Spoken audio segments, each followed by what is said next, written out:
Hello, I'm Gil Zilkha. Welcome to my channel, Essential Classical Music, where we look at the best recordings of the standard classical music repertoire. This video is taken out of my larger video on the great conductors and their best recordings. I hope you enjoy it. Now let's talk about a really famous conductor. Of course, you'll know him if you've seen the movie Fantasia, Leopold Stokowski. Who was British by birth. His lineage is Polish, hence the name Stokowski. But he really made his name coming to the States and heading the Philadelphia Orchestra and turning them into this virtuosic outfit. He was, he tended to be called a showman. And that can sound denigrating, but I don't think it should, because that is part of what a conductor does.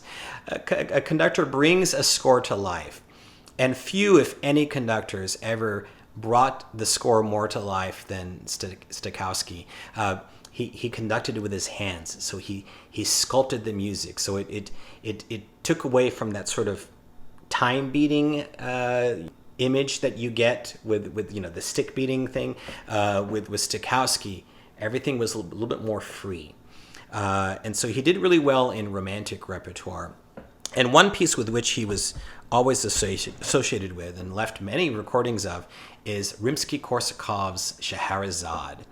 Stokowski just really indulged in the beauty of the writing, in the romantic warmth of it, the climaxes. It really is exciting and gorgeous in his hands. All of his versions are recommendable. The first one that we tend to recommend for newbies is this one from the 60s with the London Symphony. Really well recorded, and so you get the full effect of Stokowski's interpretation. However, if you can handle the dim sound, I think this one with the Philadelphia Orchestra is even more exciting, from the 20s. Very dim sound, a little hard to find. This is an issue on Biddulph that it's not really available anymore. You can maybe find somewhere secondhand, but it shows what he did with that orchestra back in the 20s, just turning them into this virtuosic outfit. I like both of these, but if forced to choose, I tend to be one who, after a while, I get past the sound quality and I'm more concerned with what the musicians are doing. This one is really fantastic. Now, also from that era, we have some other Stokowski Philadelphia recordings that have really been cleaned up nicely by Dutton Laboratories. I've mentioned before that Dutton is really good at cleaning up these older recordings so that you barely even, you don't hear much hiss at all, and it sounds very smooth. And one of those is this one. This is from the late 30s. This is the Shostakovich Fifth Symphony. Pretty much hot off the press in terms of the work, and Stokowski really brings home that pathos and that drama. He really milks it for all it's worth, and it's a real powerful experience. It's my favorite version of the Shostakovich Fifth. And then also we have these recordings of Stravinsky, a composer Stokowski always did a wonderful job with. Again, with the Philadelphia Orchestra from the 30s. This is Petrushka and the Firebird Suite. And they sound, again, if you can say such a thing for such an old recording, they sound fantastic. The fire music at the end of... what is it called? It's called the dance. The Infernal Dance at the end of the Firebird Suite.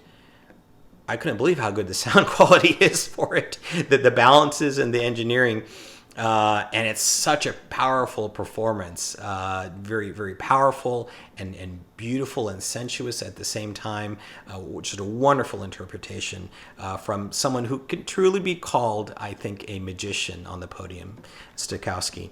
Now, a couple more Stokowski, very famous Stokowski recordings. This one in very good sound. This is with the Stadium Symphony of New York. and is a couple of Tchaikovsky symphonic poems, Francesca da Rimini and Hamlet. And Stokowski just brings that dramatic flair to the work, to these works, just the wonderful color and imagination and intensity. And a bonus of this is you get the vintage Everest sound. Everest really did a great job in these late 50s stereo recordings. So that's another excellent example of Stokowski. And then I have to mention one of the things Stokowski is most famous for, his transcriptions of Bach works for orchestra. Very imaginative, not something for purists, I suppose, but really popular. And of course, most famous is the Toccata and Fugue in D minor, transcribed from organ for orchestra, which was used in Fantasia. Again, I like these old Philadelphia recordings from the 30s. I think some of them are from the 40s as well. Just the playing is so fantastic, and the quality, the sound of the orchestra. You can hear it through the crackles. You can hear that beautiful sound. It's really a unique, inimitable sound that Stokowski got from the Philadelphia Orchestra. There's this smoothness to it, and this flexibility that is really unmistakable. And it's for me, it's the way to hear these Bach transcriptions. That said, he did make later recordings in stereo if mono sound is not your cup of tea. Thanks for watching. I want to wish you all a great day and happy listening.